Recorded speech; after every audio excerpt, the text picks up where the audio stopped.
Hey, what's going on, loungers? Welcome back to the channel. If you're new here, my name is Mason T, and I am a 20+ year importer and product developer. So today is going to be the big episode on Kevin Toomey. Okay, so if you guys have been following this particular series, I have been ever since week 1, 7 weeks ago. So I wanted this to play out. So that's why I intentionally didn't speak on it. Now, I want to be very clear. I'm not blindsiding Kevin here. I did reach out to him and I let him know that I will be doing an episode on him and, you know, my thoughts of the whole situation. And he said, cool, look forward to hearing about it. So here we go. Basically, he is a guy who was a television producer and he lost his job doing that. So now he's going to attempt being a YouTuber as well as a reseller at the same time. Now, I gotta say, the whole series is very well produced and it is very wholesome to watch. I enjoyed it very much, except because I come from the upper end of business, I already know what the next steps are going to be like. So I already know the whole thing is going to be a train wreck. However, he doesn't know that yet. And if anything, I wanted this to play out for many weeks because I didn't want to ruin it for him.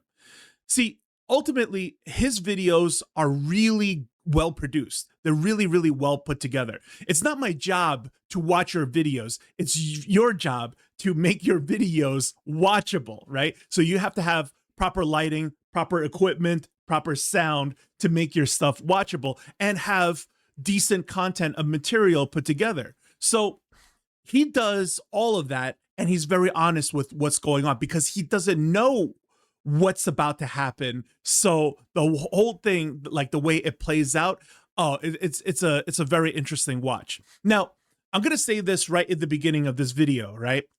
The more I follow reselling, the more reason why you should not do reselling, okay? Now, here's what I mean by not do reselling. Everybody needs to start somewhere. So if you're going to get into e-commerce of tangible goods, let's make that very, very clear first. There's many forms of e-commerce. You could get into software as a service, all sorts of other things, not just selling stuff online. So if you're going to be selling stuff online, that is e-commerce of tangible goods. So you're just in this particular lane. Let's make that very clear first, okay?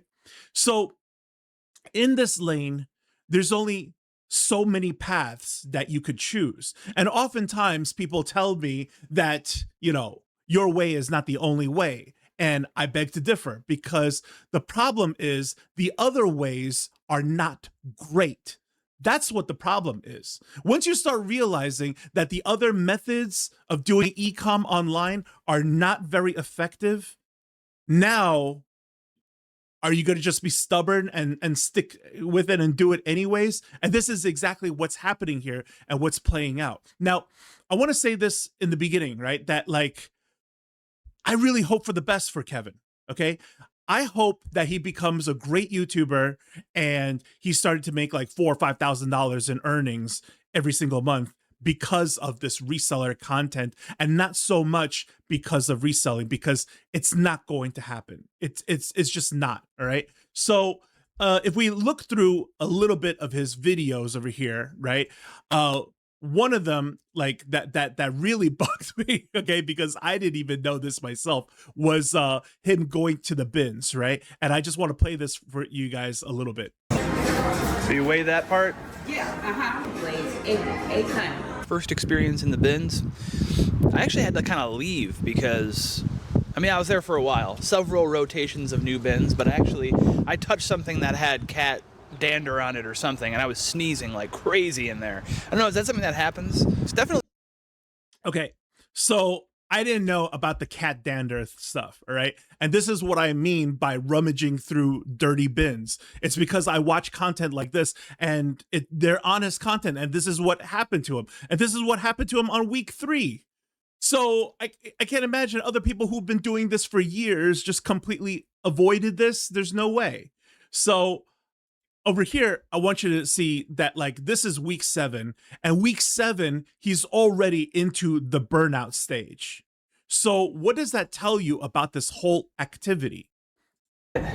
Still have a lot to list. Still have a lot of stuff to list. The listing of items has definitely been the hardest part for me.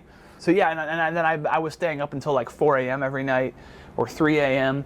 to like try to list everything, and that's been tough. I need to catch up on sleep, and so I've been trying to make an effort to do that. I've actually got no other sales this week. I had a couple things over the weekend.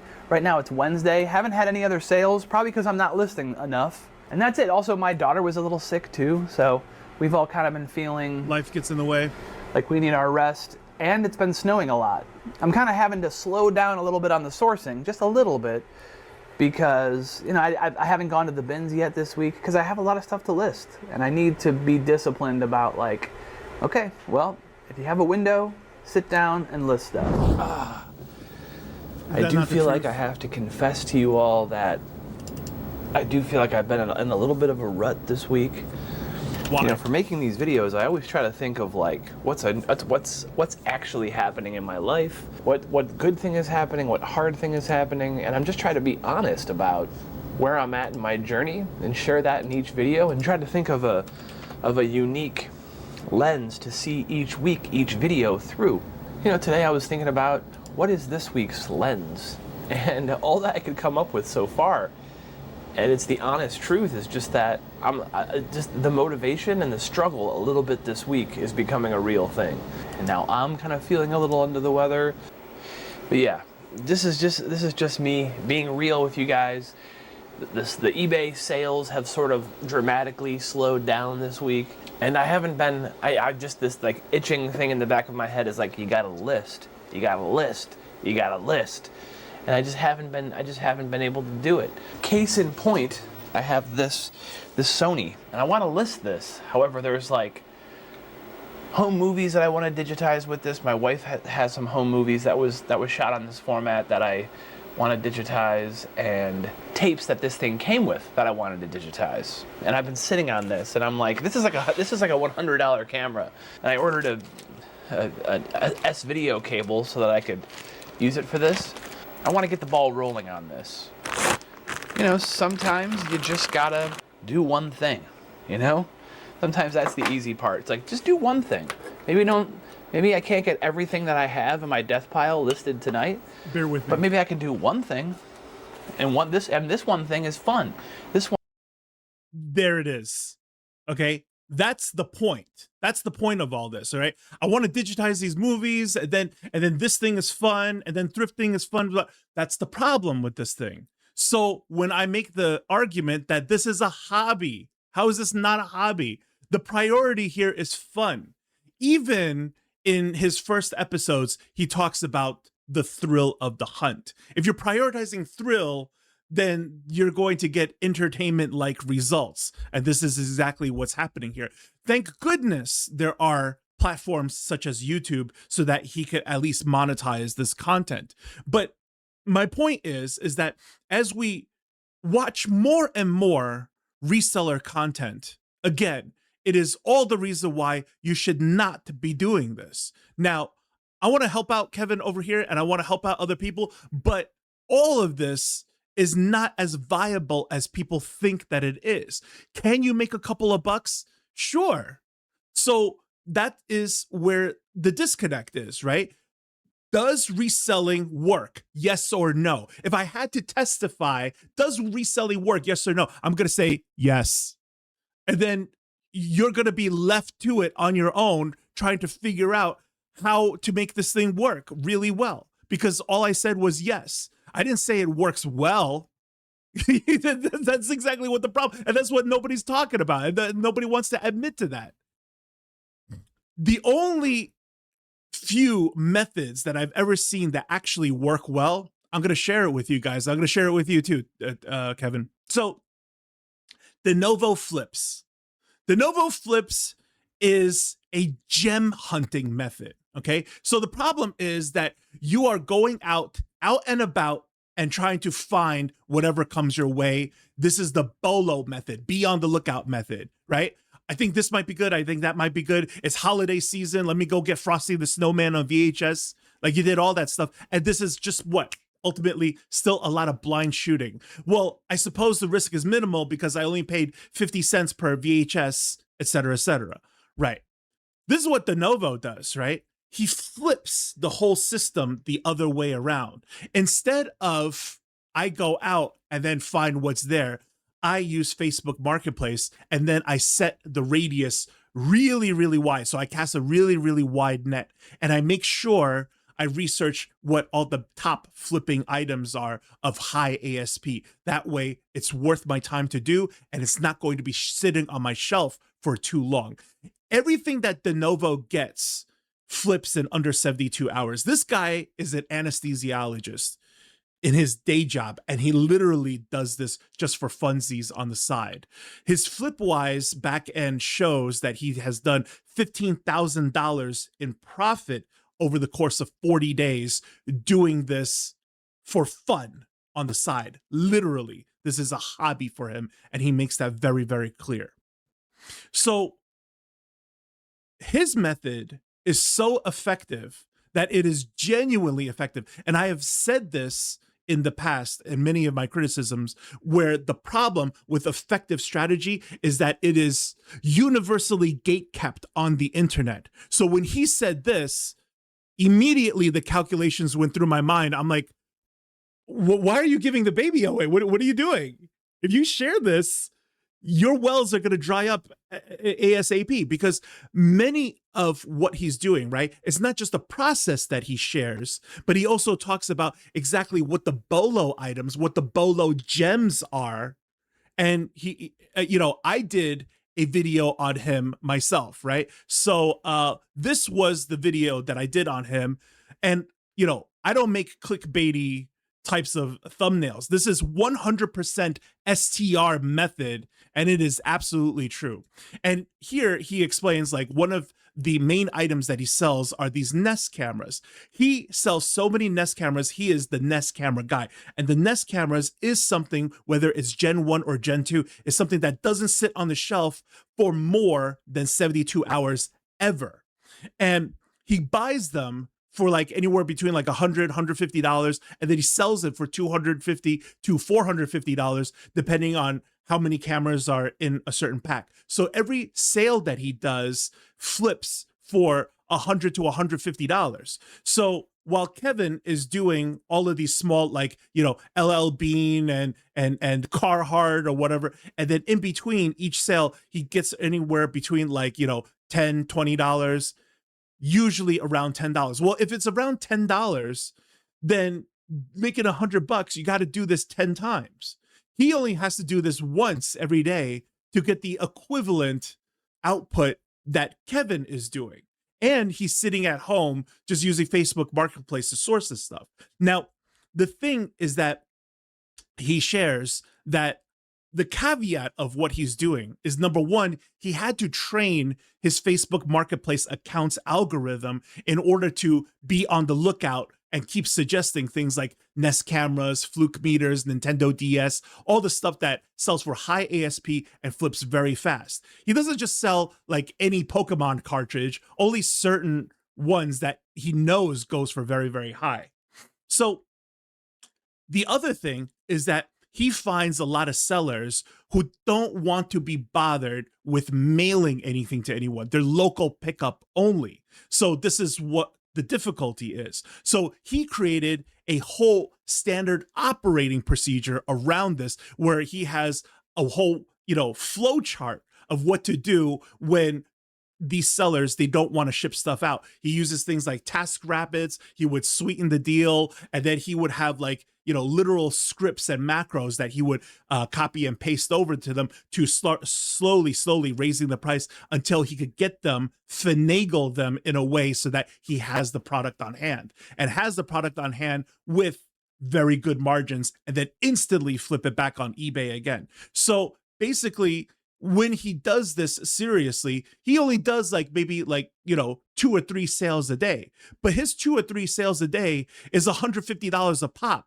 So he just made $450 in 3 transactions. You see what I'm saying? Higher ASP. The only way that this whole thing works, where flipping actually works, is when you scale in value and not try to scale in volume. Because when you try to scale in volume, this is what happens. You get burnt out. you get death piles. And the whole thing about this becomes what? It's not fun to just sit there, take photos and list. So if you guys also have been watching like the carry at home stuff, this was another train wreck, right? Listen, I want to say this, right? I don't wish poorly on these people. What do I have to gain out of it when they flop? You know what I mean? I have nothing to gain whatsoever. So I don't wish poorly on them. But if you watch this one, right? This particular thumbnail, tiny stores have big potential. I'm just going to say it right now. Why? Why would they have big potential? That's why it's called a tiny store. That makes no sense, right? Like once you really understand business mechanics, you look at this thumbnail and you're just like, you truly believe this? So what happened? What happened is that the following video was this one, right? Where in the beginning, she says, okay, so 11:55. I want to show you like right in the beginning before we come back to it, right?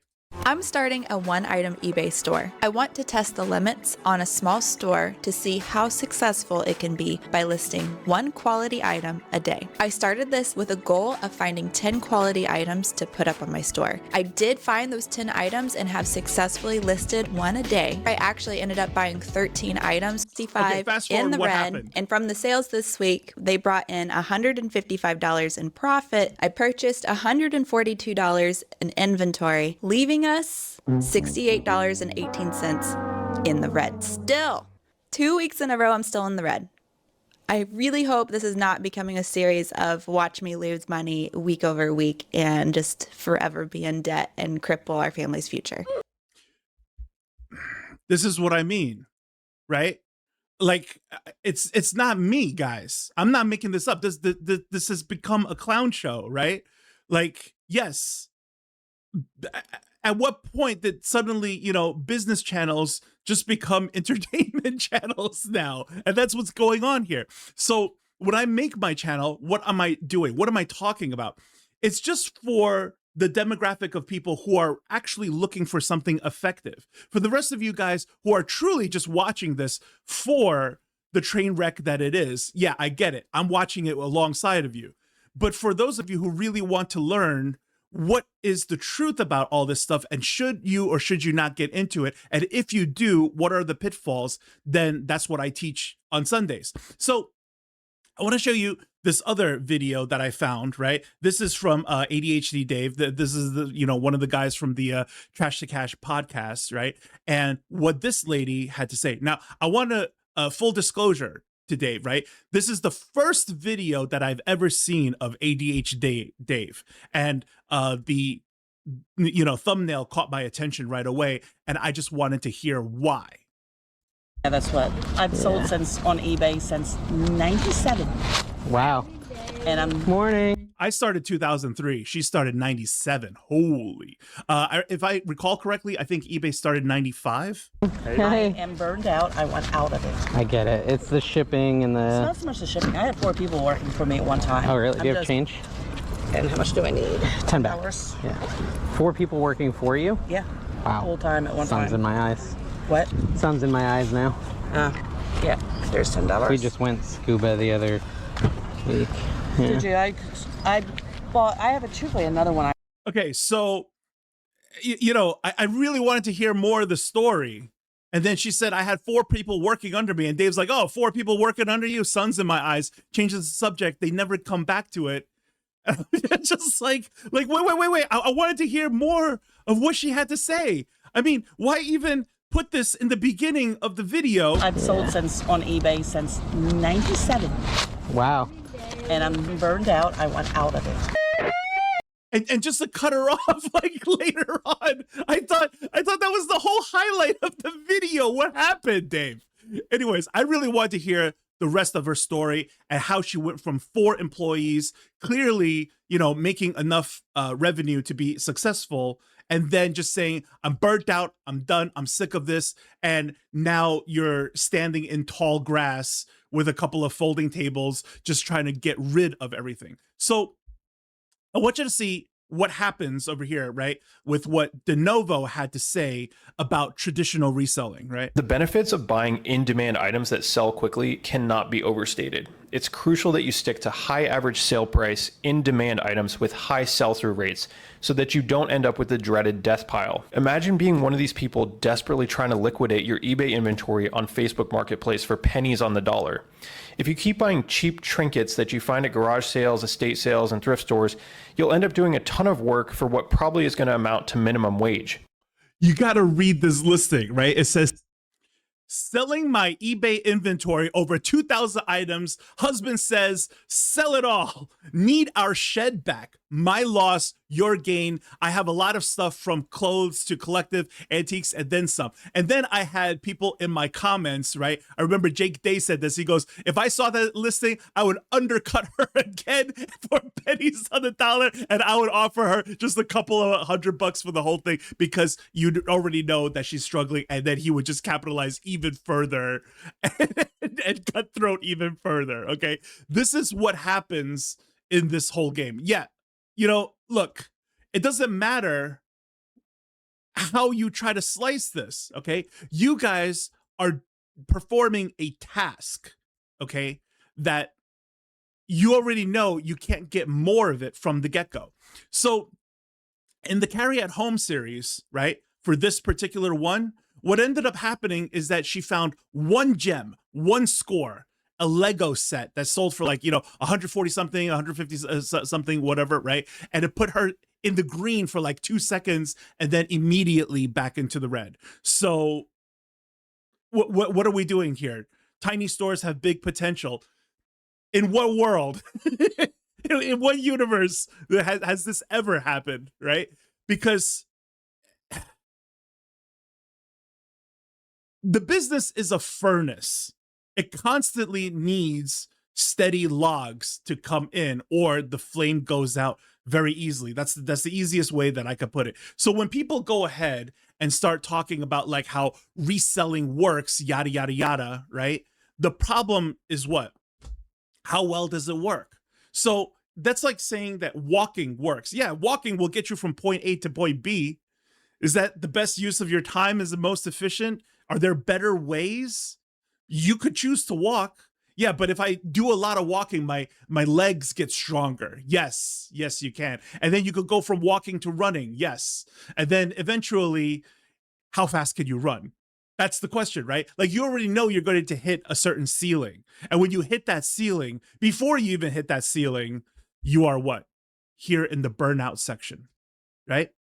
When you think about Mel's channel, Back to Burnout, I've seen her come back from burnout like, 4 times already. Well, if you're back from burnout like 4 times already, then you had to have gone back to burnout just as many times, right? So this is the whole process that's happening here. And this is the only tangible goods e-commerce information when it comes to eBay on YouTube. So people are stuck in this limbo area because truly effective strategies, okay, are generally not shared. How effective was this actual strategy? I made that video on De Novo, right, about 3 months ago.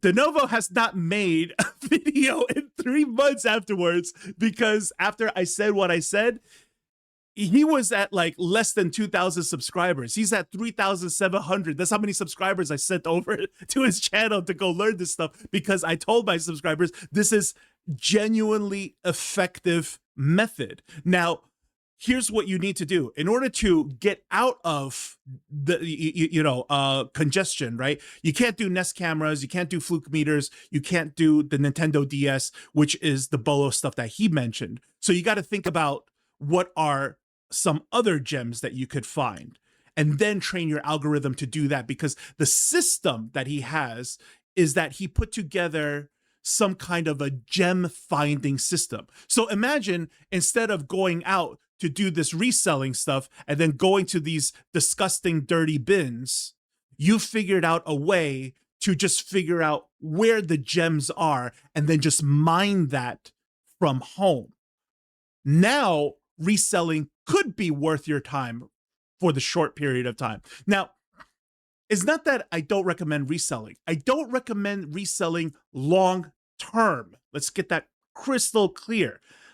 Everybody needs to start somewhere, and reselling could be a viable place for you to learn the ropes. Have a reason to even have an eBay account.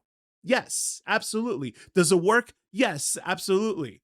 But it's not very effective because the problem is whatever that you sell successfully, you can't get more of it. You already know you can't get more of it. So it's going to be a dead end. If every single action that you do is going to be a dead end, then what are we doing here? So I want to do a certain thought exercise with you guys, right? This is Napoleon Hill. Napoleon Hill is the author of Think and Grow Rich, which is still a bestseller in business books even today, right? And I want you to listen to his speech here. It is a motivational speech.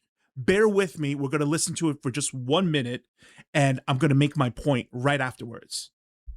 There comes a moment when you must stop lying to yourself and admit that your life is not falling apart because of bad luck, but because of bad order. You have goals burning in your heart, dreams that scream for attention, yet they are buried beneath your own chaos. The desk full of clutter, the scattered thoughts, the endless distractions, they are not harmless habits. They are silent assassins of your future. The world doesn't reward confusion. It rewards clarity, focus, and control. Force yourself to organize your life. Don't wait for motivation. Create it through discipline. The power you seek lies not in random bursts of effort, but in consistent, structured action. You cannot climb mountains while your mind is drowning in disorder. Begin small. Organize your space, your time, your thoughts. Each act of order strengthens your control over destiny. When you master your routine, you master your reality. Understand this truth. Disorganized people dream, organized people achieve. Okay, doesn't that sound really good? Right? And then he talked about consistency and organizing your space. Now, because you're watching this motivational speech on my channel, you're safe because you guys know what I teach, proper business mechanics, things that actually compound and grow exponentially, how to increase your output without having to significantly increase your input. But had you watched this retrofitted on a reseller channel, what happens then? You are motivated to be consistent, organize my space, to be a better reseller, and again, keep doing reselling. When reselling is simply an activity that does not compound because you just can't get more of it. So you're always starting from scratch. Think of every single activity that forces you to just start from scratch every single time. How pointless is it? Even when you find a gem, you see what I'm saying? You can't keep doing this forever. There's no automation here. You can't step away from this. So why does De Novo do this part-time and his full-time, he's an anesthesiologist? Because what you're doing here with reselling is still just a job because the driver of this thing is still just you. So as you get better at it, you didn't create a better business. You trained a better employee. In order for us to truly make money, okay, we need to have assets because the reason why you don't make a lot of money, and I mean a lot of money, okay, life-changing, house on the hills, a lot of money, is because nobody can make a lot of money just on their own. That's the problem. Because you have physical ceilings, you have limits. So in order to do that, we have to generate assets that bring us additional funds every single month. So most people who are well-funded already, they went to, school to become doctors, lawyers, get into finance and stuff like that. They had good parents to pay for their tuition, to land them a cushy job, then have good paying salaries so that they could go ahead and buy an asset like a rental property, right? But for the rest of us who don't have the rich mommies and daddies, what do? You have to create an asset. You will never create an asset doing reselling. And that is the issue. So I want to share with you guys a particular comment that I overhear. So we're going to end up roasting this comment. So he says, Mason, I left a message on a previous post, but I did not see a reply. Yeah, because if you left me a message, anything even similar to this particular post, this is exactly why I don't even bother responding, because the amount of dissonance you're about to see is jaw-dropping. I like your video, and I think, you know, you make great points, but I do not see your motivation. You're a successful importer, so what dog do you have in this fight? Okay, so other people are allowed to make YouTube channels to help other people, but I'm not allowed to? Is that pretty much what you're saying? So the next line over here, he says, there are many YouTube grifters, but there are a lot of everyday people making good money, reselling, and having a great time. What does one have to do with another? There's a lot of bad people and criminals in the world, but then there are also a lot of sweet old grandmothers baking apple pies. So therefore, what? I'm some kind of alien race trying to eradicate all of them, and, you know, the grandmas don't deserve it. Everybody can unanimously agree, right, that there are the YouTube grifters, the bad apples, the bad actors, and stuff like that. The problem is the moment we point out which one is bad, everybody wants to say, oh, no, it's not that person. Fine, then who is it? Because it's clearly someone, right? So when I point out people, yes, some of them are absolutely bad. In my Josh Galt video, Josh Galt specifically says that, yes, they're absolutely bad people and they need to be called out. Yes. Okay. Who, Josh? He won't say. I'll say. That's the difference. And when I do it, I show you the evidence of what's going on. You can't charge people for courses, then do videos where you don't even know the material. This isn't even like a criticism anymore. At that point, if you're still defending this, people, like, I don't know what to tell you, then maybe you should get charged and find out the hard way. So what he says over here, right? I make videos where I show you exactly what the bad take is, okay? Whatever I criticize, it's within the vacuum of just that video. I should be able to sit in on any one of your videos and then just say, okay, I didn't agree with that point that you made, so I'm going to make a video on it and speak on it because I have my own platform. That doesn't mean I have to watch more of your videos and audit your whole life. That's the strangest pushback I've ever heard. You should watch more of his videos because he's like, no, I shouldn't have to, and I'm not going to. If you are a college professor or you are a CEO of a company and then you just sit into the back of the room of some other professor giving a marketing class, you should be able to sit in at any time, and if you disagree with something that they have to say, you know, you speak up about it later. That doesn't mean that, oh yeah, but you didn't sit in on his last class last Tuesday and you didn't hear what he said. You know what I mean? Who cares? It's what you said today in this particular video, et cetera, that I critique. It's what you're currently doing right now that I critique. It's within that space, and that's it. You correct it, it's done, we move on. That's life. Anyways, so he says over here, right, that they're making good money reselling and having a great time. That's the problem, right? What do you mean by good money? That is a perspective that is different to everybody, right? So when you just leave it as making good money, that's where it gets convoluted because people have different perception of what good money means. You mean a full-time living? You mean like, you know, we could feed a family of 5? You could, what does that mean, good money? That's the problem. Or you mean just honest money? So people having a great time. This is exactly the early criticism, right, of what Kevin Toomey is doing, right? He lost his job as a television producer.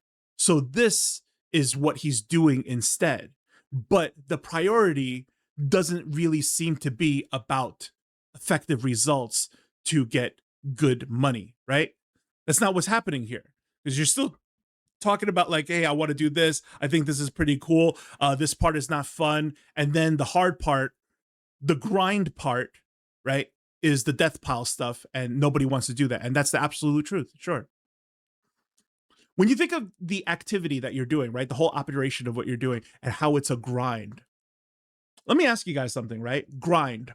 Green flag, red flag.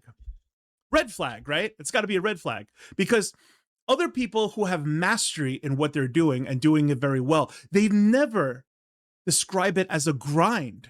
You think J.K. Rowling thinks like, her Harry Potter series was a grind? You see what I'm saying? It's different, right? And the payoff is different.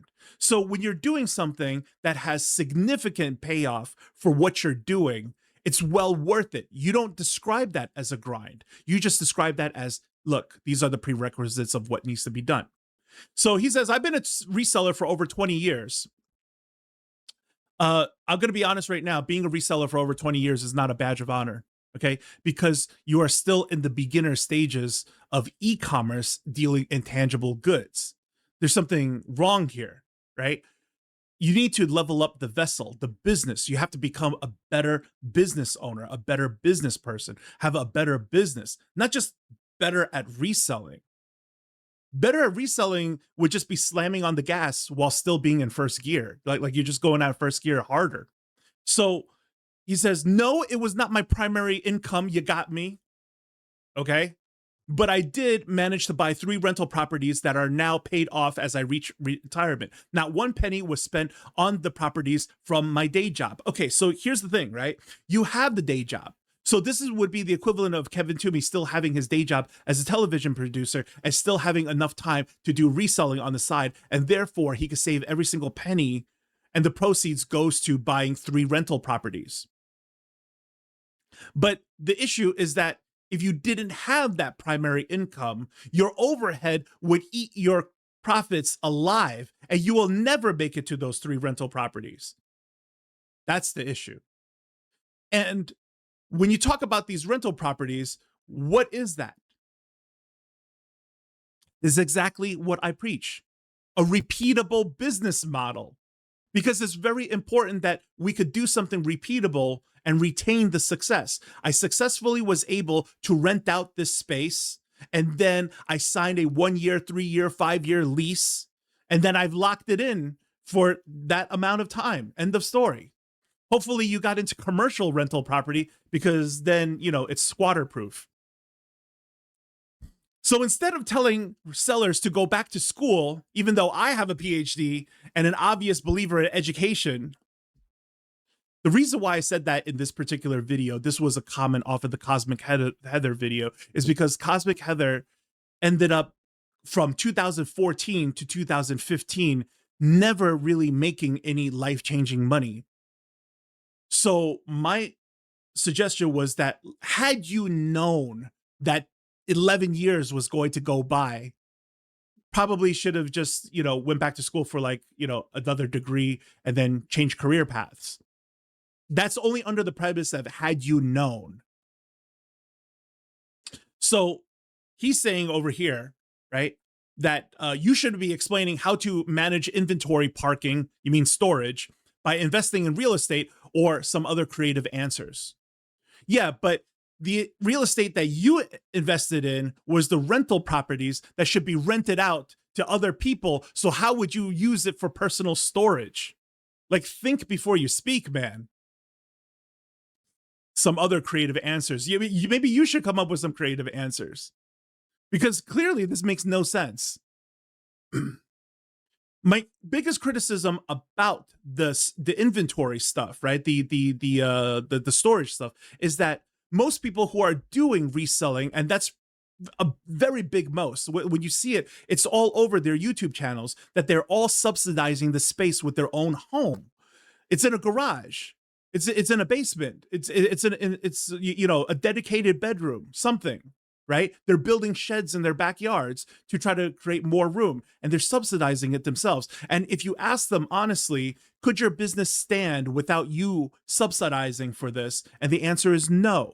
And the people who do have warehouses generally are also doing some other kind of supplemental income, such as wholesale, in order to make the rent meet. Otherwise, they're just breaking even and it's all theater. So he ends up saying your way is not the only way. This is like the most comical, arrogant, obnoxious comment that I get very often. Your way is not the only way. Okay, so what's your way? How many ways have you done it? Is your way better? And the answer is no. Is your way easier? No. Is it the best use of your time? And the answer is no. And it's always because of the same reason. It's because this is the beginner space. This is where people start off.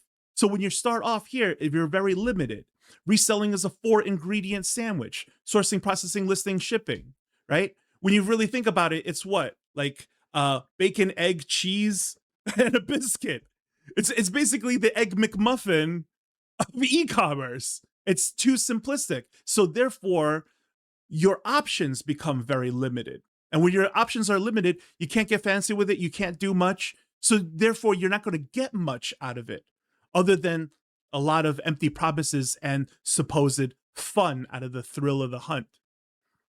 But I want to show you another comment that I got over here that I found very alarming. So full disclosure, I clicked on this particular account and they created this account December 1st of this year. It is now December 5th. And the account is Senior Needs Advice. Mason, I'm a 75-year-old woman suffering from back issues which preclude me from walking, standing for more than a few minutes. A friend that was subsidizing my Social Security check by $700 per month is not able to continue this, and I need to do something to make up for that shortfall. Is there something you can suggest that I could do from home? Ideally, some products I could sell online. I only have a few $100 to invest in this. I just found your channel at the right time. I'm not afraid of hard work.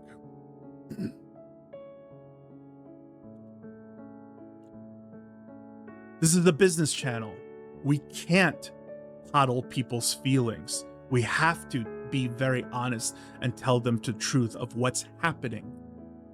Right now, at 75 years old, with your back issues, I cannot in good conscience recommend that you work, even though you're not afraid of hard work. I don't think that is the right approach. Your sense of urgency to do something about it came way too late. If your friend was subsidizing $700 of your life, you are in hot water at that time, even before that time, and something needed to be done at that time. Now, if your friend had to subsidize your check, then I'm assuming that you probably had a falling out with your family, because right now you need family more than ever. And I think you need to get back into their good graces if you ever had children. As far as help right now, there's no magical item or something that I could suggest that you do from home, especially with what you said, that walking and standing, you can't do it for even more than a few minutes.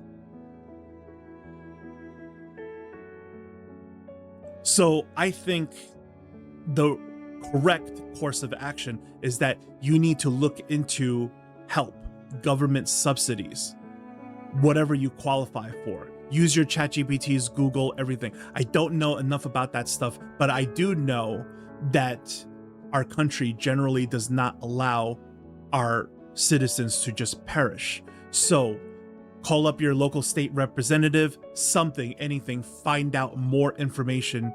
You need assistance right now. Business is something that we invest in because we have nothing to trade in the beginning other than time. Time is a resource that I don't think you really have at the moment. So these are the difficult conversations that you don't see in most of these channels because they're all revolved around entertainment. And you see what I mean right here, because it's all about having fun. So later on over here, okay, he says, we watch reseller videos to learn. Yes, they are 99% BS. Really? See, it's not me. You see what I'm saying? It's even the people who advocate for reselling recognize that it's 99% nonsense. They said so. But there is some content here and there that makes us better. Yes, I agree. That's why I featured De Novo Flips. He is that 1%. And after I did that video, he hasn't made another video ever since, because I pointed out that, hey, I think you're giving the baby away. And he realized that I'm absolutely correct. And if he continues to do more videos, the temperature is just going to get warmer and warmer for him. So he stopped. I still learn and I keep making more money. Okay, look, here's the thing, right?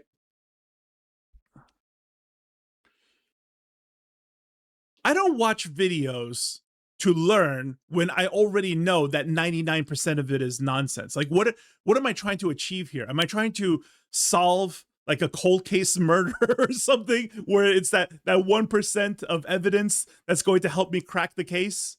So what are we talking about? So he says, no, I cannot scale. Like Josh said, time is the problem. Right. So there you go. This whole comment is super self-defeatist. So when they say right here on top, they do not want to scale, this is the exact same argument that Josh has said, right? They outright reject scaling. But you know what happens when you do that? This is what happens. Because if you don't scale the business from reselling, you remain at entry level. So the best way that I could describe what Kevin is doing over here, right, is that you are performing an entry-level activity in business. But the thing is that, like, if you want to give yourself a raise, you're going to have to level up. Nobody can remain at entry level and then just keep getting raises, right? You have to go from, you know, where you are to night auditor, assistant manager, regional manager, et cetera, if you want to get a raise. You got to level up because you need more money. And the entry level positions are okay in the beginning. That's for, you know, the high school students, for the summer jobs, the people just out of college. That's what it's for. So we need to have those things because that's where people get experience, put something on their resume, show that they could show up on time, show that they're responsible, that they deserve better, you know? But what you don't do is stay here. And that's what most of all the reseller channels collectively are doing on YouTube. And that's the awareness that I'm trying to raise. That when you see that 99% of the conversation is all on reselling, it's very easy for somebody who doesn't come from a business background to think this is it. It's not it. So it's not that I don't recommend reselling. I don't recommend you stay here. Just like the idea that it's not that I don't recommend that a young man go get a job, even if you're just working the drive-thru of a McDonald's. I don't recommend that you stay there for the next 10 years of your life. That's the message that I'm really saying. So when we think about like scaling, right? A lot of people get scaling a little bit twisted, you know? When I did this particular video of reseller versus reseller, both Ethan and Joe, I'm good friends with Joe now, but at the time I didn't know Joe when I made this video. And they both rejected the idea of scaling. And I realized why they rejected the idea of scaling is because their interpretation of it is very different. Okay, their understanding of what scaling is. Ethan said that, like, yeah, you know, guys like Job Sendagala and Tech and Sports, wow, those guys go hard. You know, I can't imagine being such a workhorse, et cetera, et cetera. But see, that's the issue. That's not scaling. That's just working more.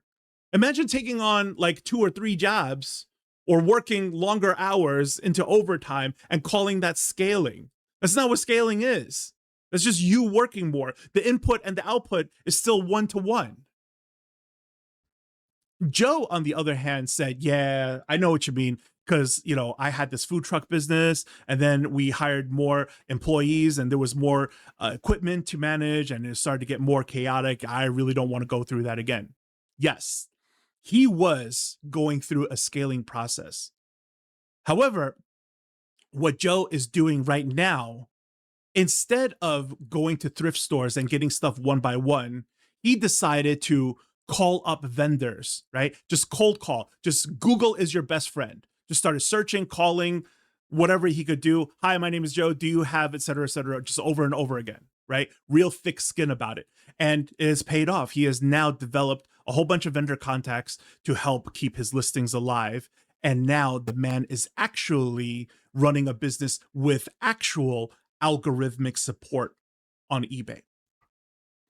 Joe now has 4 times the sales of your average reseller without working 4 times as hard. And I'm quoting him directly in one of our conversations. So when I did this video, I wanted to show you guys that it's interesting how these guys are good friends and Joe is doing something, you know, scaling right in front of his eyes and he doesn't see it. And here is him talking about a eureka moment. So here's Ethan talking about a potential eureka moment and he glosses over it. One of the things that really helped me out was that was right around the time that Amazon bin stores were gaining in popularity. They opened one in my college town. It's called Bin Crazy. And, you know, I would get anything I could find that was good. But the one thing that really kept me going was there was tons of printer ink. You know, like sometimes it'd be like the box was open or damaged, but the cartridge wasn't open. Like it was still like sealed in plastic or something. Or it was just completely brand new. I don't know how it even got to the bins place to begin with. But no one cared about it. It all just sat there. You know, come the end of the week, I'm getting these little cartridges for $1 a piece, or it's a fill-a-bag sale. I'm getting tons of them for like dirt cheap. And I'm selling them all for 20, 25 bucks a piece. You know, every now and then I get like a $50, $60 one too. Like something like crazy, like a combo pack or like a toner cartridge. Like, and people just didn't care. It was just sitting there for me. And that is the best stuff to sell at the beginning because it was so easy to ship. I just bought a pack of poly mailers off Amazon, stick it in there. Like, so easy. So easy. I miss that. I wish I could sell more printer ink, man. That was a good time. Let me check what, how long we... Good times. And then what does he do immediately afterwards? Crazy. I did not last there very long because of how crazy the people were. So, whew. Fun times. Fun times. What did I say now? I don't know. I'm listening to some Peter Millar golf pants. These are... He's got the right train of thought. He's figured all of it out. Okay. And then what ends up happening is that he just went to like these golf pants. Okay. In a later episode of, you know, their podcast and stuff, Ethan then reflects on this and backpedals even further and says that, like, yeah, well, you know, I was just thinking to myself, I don't really know what I was talking about at the time. You know, I was younger. No, this was you reflecting on it just like, you know, a week ago at an older age. So like you 100% know what you're talking about, but you just won't pursue it for some reason. I'm going to show you guys something jaw-dropping here, okay? Which is, I had somebody on in my subscriber base, and he is now in my Discord.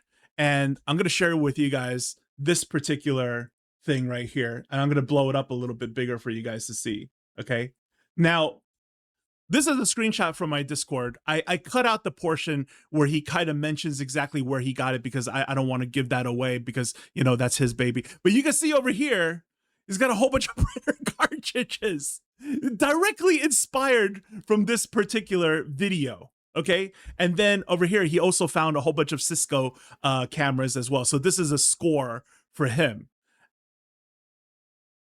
The point is that he's moved away from the one-off thrifting into small bulk stuff, okay? I want to share with you guys a really silly comment right here. Now, I'm going to blow this up for you guys. And this is the first time I'm going to say something derogatory on camera. This guy is an idiot. End of story. Okay? Listen to what he says, right? He told me, blah, blah, blah. You missed the point regarding printer ink. The reseller stumbled upon printer ink as a cheap, reliable product source at the bins. Picking up products at the bins is a viable reselling strategy. Okay? If the printer ink cartridges dry up and are no longer at the bins, but there are now a ton of Peter Millar golf pants, you now go with the golf pants. But in your biased white label mindset, no, you leave the golf pants at the bins and go online and look for wholesale printer distributors. Ridiculous. There are 350,000 printer cartridge listings. Most of them use the exact same photos and the margins are racing to the bottom. I like your last few videos, but this one is pretentious and full of shite. Still gonna subscribe because you are interesting. Okay. So what happened? This happened. Ethan didn't want to do it. Somebody else said, and then bam. And this is him, doing this for the past couple of months. Like he's had this haul like over and over again. I'm not going to say where he's getting it from, but the point is, when I made that video, I was speaking directly to Ethan and I said, did you look into it? Did you look into it? Because look, one of the biggest pushbacks that I constantly get on this channel, right, is that, yeah, Peg, I understand what you're saying. I hear what you're saying, right? But most of us, we don't have access to this stuff, right? I can only go to the bins. I can only go to the thrift stores. I can only, et cetera, et cetera. This kid in my Discord, I'm super proud of him. He's only a couple years out of college, so he's only a few years younger than Ethan. And he just went ahead and ran with his idea. Of course, it comes with caveats. Of course, it comes with, you have to do some research because it's not every single printer ink cartridge. You have to know which ones are the good models. And he certainly has done that. But these are all like one-time understandings. And then it's a repeatable process that he's doing. So what happens from here? He's going to segue from his one-off thrifting into the bulk stuff and then finally get into importing items, because we simply don't make every single day items, like everyday items. We don't make it in this country anymore. And if you try to sell branded things on the main websites like Amazon, you'll get gated by both the wholesaler and the website itself. And as far as getting wholesale contacts, right? The wholesale contacts, they don't want you to sell stuff on third-party sites. So if they find out you're selling it on eBay, blah, blah, blah, blah, whatever, they're going to stop your account. So what can you do, right? From you got to get from like, liquidation wholesalers, et cetera, et cetera. But the problem is that they're spotty. It's not something that you can leave on autopilot so that you could separate yourself from that and then do another thing and another thing. Now you have multiple assets so that you can make money in your sleep. And now you'll make more money. So a lot of people, they think that, scaling, it's difficult. Yes, it's difficult in terms of complexity on paper, but these are all systems that you build over time. And when you set that up, especially when you are young, you get that protection when you are old. And that's what's difficult for that 75-year-old lady who now has a bad back. The sense of urgency came way too late in life.